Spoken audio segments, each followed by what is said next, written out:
అమ్మా నాకు సందేహం, తమరు తమ భర్త గారిని కూడా ఇలాగే ఒళ్ళో కూర్చోబెట్టుకుని అన్నం అది తినిపించేవారా? షటప్. పప్పారావు. అమ్మా వచ్చేతనమ్మా. అప్పారావు అమ్మా. అదే అప్పారావు. దీని భోజనము పూర్తి అయినది. దీని మూతిని శుభ్రంగా నాకు అమ్మగారు, నేను దీని మూతి నాకాలా? వద్దండి అమ్మగారు, కుక్క లక్షణాలు వచ్చేస్తాయి.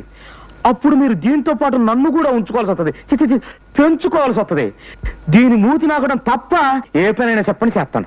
అబ్బా, మూతి నాకడం అంటే కడగడం అమ్మగారి అభిప్రాయం ఏమరా? Correct correct. రక్షించారు, కరుగుతాను. అప్పారావు, కుక్కలు తినను తాగినను వెంటనే కాలకృత్యములు తీర్చుకొనును.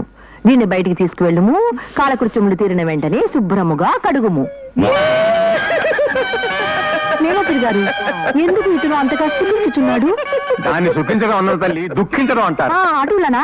ఎందుకు దుఃఖించుచున్నాడు చెప్పరా? నేనెప్పుడు నా పిల్లలు కూడా అట్టడి పనులు చేయలేదన్నా. మూతి కడగమన్నారు, కడుగుతాను.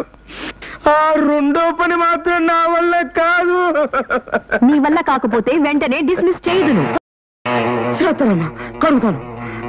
Get out. కడుగుతాను.